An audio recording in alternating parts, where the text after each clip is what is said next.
Have you ever wondered why some people walk into a room and, without raising their voice, others lean in and listen? Not because they're louder, not because they're smarter, but because they understand something subtle about human behavior. Let's explore the psychology of positive influence. Not manipulation, not control, but the kind of influence that builds trust, connection, and cooperation. This isn't about changing others. It's about understanding the mindset beneath their actions. Most people think influence comes from confidence or charisma. Psychology suggests something quieter. People are influenced by those who make them feel emotionally safe. When someone feels heard, respected, and not judged, their brain relaxes, defenses lower, openness increases. This is a basic emotional pattern. We move toward people who feel safe to be around. Influence begins not with words, but with how others feel around you. But if safety is the key, how do we create it without trying too hard?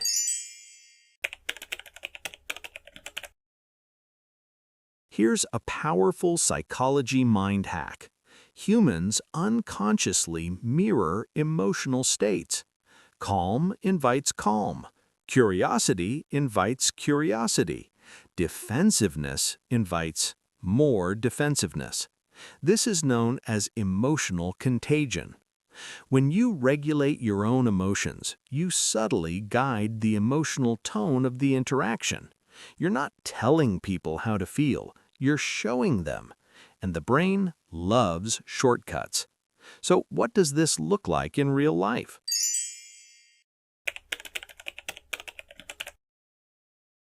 Example 1. The disagreement. Someone challenges your opinion. Instead of reacting, you pause and say, "That's interesting. Tell me how you see it." This signals respect, not surrender. The other person relaxes. Conversation becomes collaboration. Example 2. Giving feedback. You start with, "I know you care about doing this well." You've just aligned with their identity, not attacked it. Now the feedback lands softer and goes deeper. Example 3. Everyday conversations. You listen without interrupting. You reflect back what they said. So what you're saying is, people feel understood. And when people feel understood, they trust.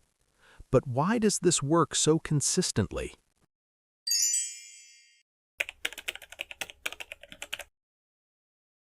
At a deeper level, influence reveals a core truth about human behavior.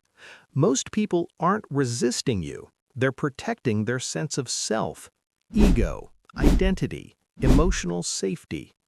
When influence feels threatening, the brain activates defense mode. When it feels validating, the brain opens. This is why positive influence isn't about clever persuasion. It's about self-awareness. The more aware you are of emotional patterns, yours and theirs, the less force you need. So how can we use this wisely without losing ourselves?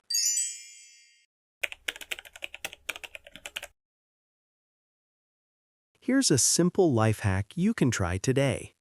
1. Regulate before you communicate. Check your internal state first.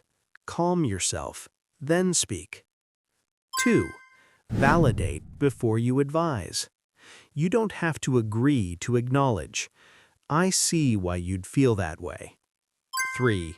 Ask more than you tell. Questions invite ownership. Commands invite resistance. These aren't tricks, they're expressions of emotional intelligence.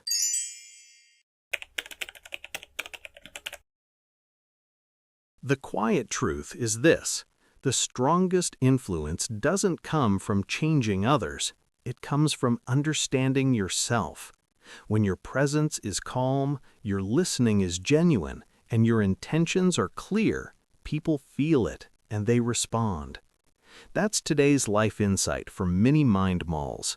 If this helped you see human behavior a little more clearly, take a moment to reflect. Where in your life could softer influence create deeper connection?